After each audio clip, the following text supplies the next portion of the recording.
I want to take you back to a moment that, well, if you were alive in 1987, it is probably burned into your brain entirely. We're in Midland, Texas. A toddler named Jessica McClure. Oh, baby Jessica. Exactly. The world knew her as Baby Jessica.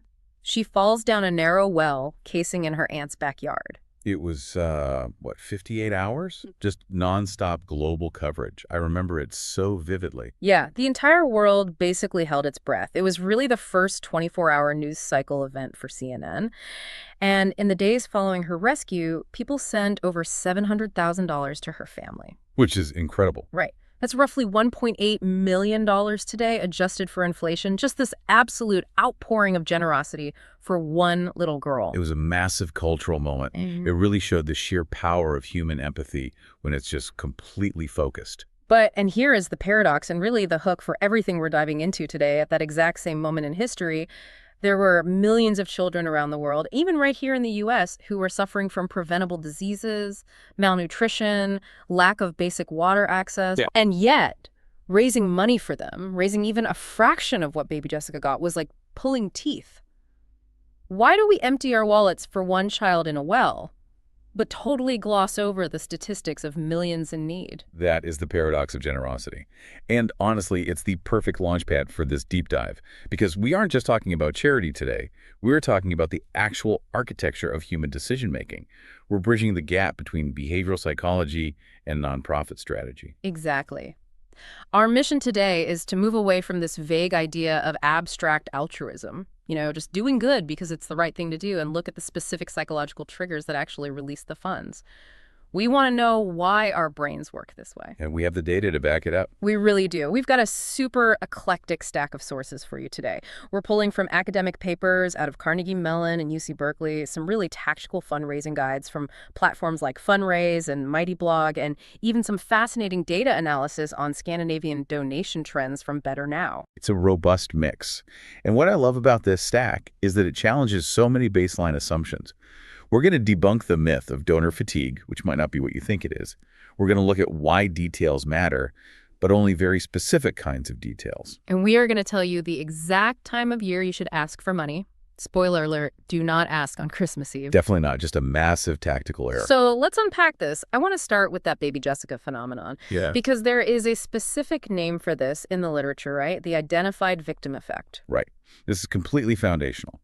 The identified victim effect is this deeply hardwired tendency in the human brain to offer much greater aid to a specific identifiable person than to a statistically determined group. When we see a face or hear a name, our empathy circuits just light up. But if you show us a pie chart representing 1,000 people, we go completely emotionally numb. It's a survival mechanism, really. 1,000 people feels overwhelming. We shut down because we feel like we can't possibly solve the problem. One person, one baby in a well. We can solve that. We can visualize the solution. But here's where the research from Carnegie Mellon, specifically the study by Small and Lowenstein, gets really nuanced. Because I always thought this effect was purely about seeing a photo. You need the sad eyes looking directly at the camera. Right. But this study says you don't actually need a photograph to trigger this effect. This study blew my mind the first time I read it. It completely shifts how we understand the word identifiability. So they did an experiment involving Habitat for Humanity. They presented potential donors with a letter asking for money to build a home for a needy family. Okay, standard fundraising letter. Now, they split the donors into two groups, Group A and Group B.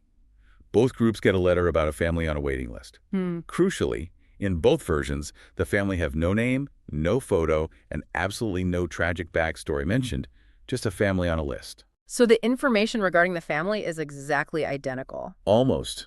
They tweaked the language just slightly.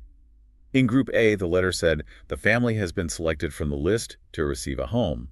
In Group B, the letter said the family will be selected from that same list. Wait, has been versus will be? That's the only difference. That is it. Past tense versus future tense. Determination versus potential. And surely that didn't change how much people gave. I mean, logically, the need is exactly the same. It changed it significantly. Donors gave much more money to the family that had already been selected. That seems completely irrational. In fact, you could argue the family that hasn't been selected yet needs the advocacy more.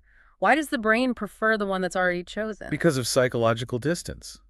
When the family is already selected, they become a determined entity in your mind. Even without a name, They are real. They exist in a specific state. When they will be selected, they are hypothetical. They're still just a statistic on a waiting list. So the act of determination makes the victim real to our brains. Exactly. It reduces that distance. It's the difference between helping a victim and helping the victim. The family implies a specific reality that a Dees does not. The family is someone I can have a relationship with. A family is just an abstract concept. This feels like a massive wake-up call for anyone running a nonprofit.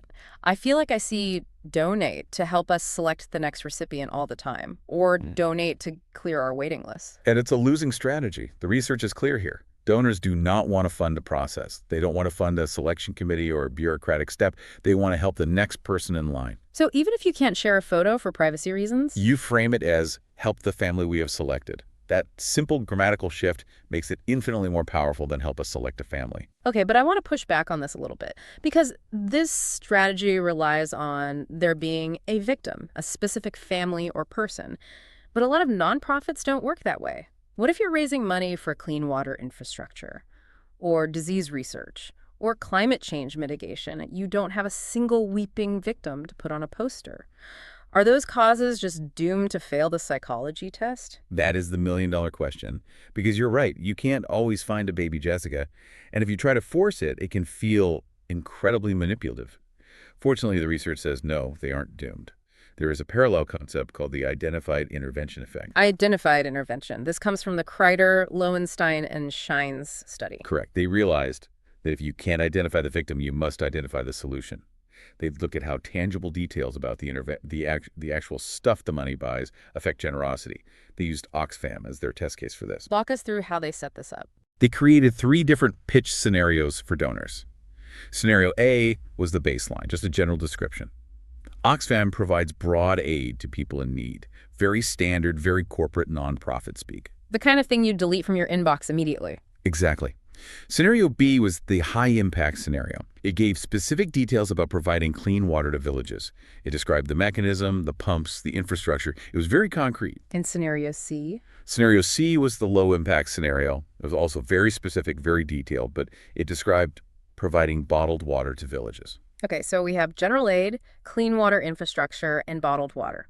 Now, if the rule is just be specific or be vivid, both the clean water and the bottled water should perform well, right? They're both tangible things I can visualize. You would think so. If the theory was just about vividness, then yes. But that's not what happened. The clean water pitch garnered the most donations by far. But the bottled water pitch, even though it was just as vivid and detailed as the clean water pitch, did not perform well. In fact, it barely did better than the vague general description. Why? If I'm a donor, isn't bottled water a concrete thing I can visualize giving? I can totally imagine a truck full of water bottles. You can. But details only increase generosity if they increase perceived impact. This is the crucial nuance. Vividness alone isn't enough. Donors are smart. They intuitively know that shipping bottled water to a village is a temporary fix. It's inefficient. It's a Band-Aid. Whereas a well or a pump permanently solves the problem. Precisely. We often hear that people want to feel like a drop in the bucket, but the research suggests that's wrong. People don't want to be a drop in a bucket that has a hole in the bottom. They want to be a drop that actually fills the bucket. They want to see the water level rise. That's a great distinction. It's not about the size of the gift. It's about the efficacy of the gift. Right. The clean water intervention felt like a solution. The bottled water intervention felt like a waste of resources, even though it was identifiable. So tangibility helps, but only if the tangible thing is actually effective. So for our listeners who might be drafting a fundraising email right now, don't just vomit adjectives onto the page. If you describe a weak solution in high detail, you might actually be hurting yourself. Exactly. Nonprofits often think they need to hide the mechanics. They just list their mission statement or their overhead costs. But the data shows you need to provide tangible evidence of the mechanics. Here is the machine we are buying. Here's how it works. Here's why it fixes the problem permanently. That tangibility bridges the gap, just like the identified victim does. So we've got the victim make them determined, and we've got the intervention make it tangible and effective. But let's talk about the how often, because there is this specter that haunts every development director, the donor fatigue myth. The nonprofit boogeyman. Everyone is terrified of it. The idea that people are just tired of giving, that the well runs dry. But looking at our source from Mighty Blog, they argue this is, well, Mostly fake news. It is largely a misnomer. They argue pretty convincingly that what we call donor fatigue is actually just boring engagement. Or worse, annoying engagement. The cry wolf syndrome. I can totally explain this one. If every email you send has the subject line urgent or emergency or final notice, eventually those words lose all meaning. It just becomes background noise. Precisely. It's not that the donor is tired of giving money. They're tired of being yelled at. There was another aspect to this fatigue that really struck me from the sources, the failure to close the loop. This connects back directly to the identified intervention. Think about it. If I give you $50 to fix a roof on a community center, and then silence, I never hear from you again, what do I assume? I assume you took the money and went on vacation, or that the roof never got fixed, or that my $50 just didn't matter. Exactly. Or at best, that you didn't care that I helped. A donation is an investment in a story. You are buying a resolution. I like that. You aren't buying a roof, you're buying the story of a fixed roof. And if you don't give the investor the ending to that story, they feel cheated, they feel ignored. And that feeling of being ignored is what we lazily call fatigue. It's not fatigue, it's disappointment. So the cure for donor fatigue isn't to stop asking, it's to report back. Yes. Tell them the roof is fixed. Show them the photo of the dry floor. That resolution releases the dopamine. It makes them feel good about the action they took. And guess what? That makes them want to do it again. Speaking of doing it again, there was a psychological trigger mentioned in the Fundraise source regarding self-perception that I found fascinating. It feels almost like a Jedi mind trick, but in a good way. It is a little bit. Mm-hmm. It's based on the theory that we act in accordance with how we view ourselves. If I view myself as a helpful person, I will help. But don't we all view ourselves as helpful people? We do, but it's not always at the front of our minds. Sometimes we feel like tired people or broke people or busy people. The study found that if you ask participants to recall a time they were generous, if you explicitly ask them to remember a past good deed, you prime their identity. You bring that I am a helper identity right to the surface. And did that translate to actual dollars? It did. Those who were primed to recall their own past kindness gave twice as much as those who were asked to recall bad deeds. Twice as much, just by saying, hey, remember that time you were nice? Because you aren't just asking for money. You are validating their identity. You are saying you are the kind of person who solves problems, and then immediately offering them a problem to solve. It's very effective alignment. So, practically speaking, before you hit them with the Donate Now button, maybe remind them of their last donation. Exactly. Because of you, X happened last year. You anchor them in their own goodness before you ask for more. All right, let's pivot to pure logistics. Because even if you have the perfect story, the perfect intervention, and the perfect psychological primer, you still have to send the email at a specific time. And this is where the Scandinavian data from Better Now really surprised me. It challenges a lot of assumptions. I think most people assume Christmas Eve or Christmas Day would be the peak. You know, spirit of giving, family around the tree, feeling charitable. I definitely would have assumed that. It feels like the most generous day of the year. It is actually a dead zone. The evening of December 24th is one of the worst times to ask. Why? Just too busy. Attention is a finite resource. If you're competing with family dinner, opening presents, or traveling, you lose. The data specifically mentions a Disney effect. Apparently, in Sweden and Denmark, there is a popular Disney Christmas show that airs every year. Like a national tradition. Huge tradition. It's appointment viewing. And the data shows that while that show is on air, donations plummet to near zero. You cannot compete with Donald Duck. You cannot compete with entertainment that demands full attention. So the question becomes, when is the golden hour? When do people have the holiday spirit but also have the attention span? Don't keep us waiting. The morning of December 23rd. The 23rd. It's the sweet spot. Think about it. People are winding down for the holidays. They're likely off work or at least checked out of work. They're sitting on their couch, scrolling on their phones. They feel generous. The holiday is coming. But the chaos of the actual holiday hasn't started yet. That is such a specific, actionable tip. Morning of the 23rd. If you are listening to this and you run a campaign, circle that date. It makes total sense you catch them in the lull. But there is another layer to timing that isn't just about the calendar. It's about the sequence of the ask. This comes from the Templeton and Aker research on the time ask effect. This was the experiment where they asked about time before money. Yes, they asked potential donors, how much time would you like to donate before asking for a financial contribution? And that increased the money they gave. It did. That seems totally counterintuitive. If I say I'll volunteer, haven't I already done my part? Why would I give money to? Or if I say I can't volunteer, wouldn't I feel defensive? It's about the mindset you activate. Money is transactional. If I ask you for money, you immediately go into a utility mindset. You think about your bank balance, you think about bills, you feel the pain of paying. It's a cold calculation. Right, it becomes a math problem. Can I afford this? Exactly. But time is emotional. Time is experience. Right. If I ask you about volunteering, you imagine yourself helping. You imagine the feeling of connection, of being there. That activates a mindset of happiness and emotional value. So by asking about time, you put them in a happy, emotional state, and happy people are more generous. Precisely.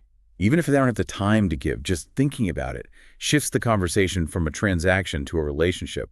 And relationships drive donations. It's amazing how these little shifts has been selected versus will be selected, clean water versus bottled water, asking for time versus money. They all point to the exact same thing. We are trying to make the act of giving feel real and personal. It's all about connection. Let's talk about where this connection actually happens, the platforms. We have Kickstarter, we have GoFundMe. They seem similar, but the source material highlights a really key difference in their psychology. I can take this one, actually. Go for it. So it's the all or nothing versus the keep it all model. Kickstarter is generally all or nothing. If you don't hit your goal, nobody pays, and the project doesn't happen. GoFundMe usually lets you keep whatever you raise. Right. And the source suggests that for a creative project or a new product, Kickstarter's model is actually psychologically superior. It builds confidence. If I'm backing a new gadget or an indie film, my biggest fear is that you'll take my money, fail to raise enough to actually build the thing, and I'll get nothing. The project just dies in limbo. You've lost your cash and you have no product. Exactly. The all or nothing model removes that risk entirely. It tells me we won't take your money unless we have enough to succeed. It signals competence and safety. It tells me you have a real plan. Whereas GoFundMe relies much more on pure trust. GoFundMe is usually for direct aid, right? Medical bills, disaster relief. In those cases, any amount helps. You don't need $1 million to pay a hospital bill. 500 helps. So the keep it all model works perfectly there. But it relies heavily on the personal trust between the donor and the organizer. Which brings up the ethical side of things. We've talked about all these psychological levers we can pull to get money. We can prime their identity. We can play with verb tenses. We can time the emails perfectly.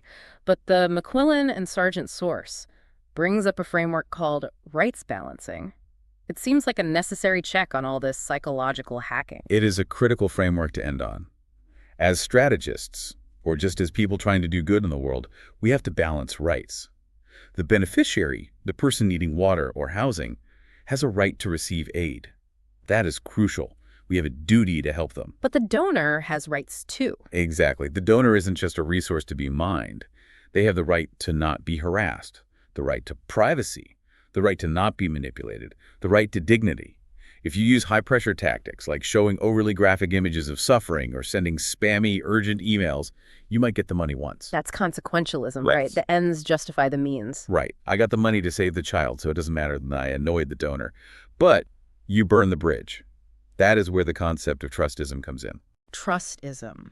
I really like that word. It posits that trust is the real currency, not the dollar. If you erode the donor's trust by manipulating them, you damage the entire ecosystem of giving. You might win the battle for that one donation, but you lose the war for long-term support. So it's about treating the donor as a partner, not just an ATM. A partner in the story. Going back to closing the loop, if you treat them as a partner, you tell them the ending of the story. If you treat them as an ATM, you just take the cash and walk away. And eventually the ATM stops dispensing cash. This has been such a fascinating dive. I feel like we've really dismantled the idea that giving is just this simple, random act of kindness. It's a highly complex decision-making process. It is. It's deeply psychological. Let's recap quickly before we let everyone go. We started with the identified victim. We need a determined person to unlock our empathy. The family has been selected, not will be selected. And if we can't have a victim, we need an identified intervention, tangible proof of efficacy, like the clean water pump, not just a temporary fix like bottled water. We need to fill the bucket, not just add a drop. We learned that donor fatigue is usually just bad engagement. We need to close the loop and tell the story to keep the relationship alive. And we learned to remind people of their past goodness, to prime that identity before asking for more. And definitely mark your calendars for the morning of December 23rd. The golden hour. Do not forget it. But before we go, I want to leave you with one final thought. a bit of a challenge, really. We talked about the identified victim and the identified intervention, but the hardest thing to fundraise for is what researchers call the prevention paradox. The dog that didn't bark. Exactly. How do you raise money for a disaster that didn't happen because you prevented it? If you successfully fund a vaccination program, there are no sick children to photograph. If you successfully reinforce a dam, there is no flood footage to show on the news. Success literally looks like nothing happened. And human brains are terrible at valuing nothing. We crave the drama of the rescue, like baby Jessica. But the real work, the most efficient work, is often in the quiet prevention. The next frontier for behavioral science in fundraising is figuring out how to make non-events feel tangible.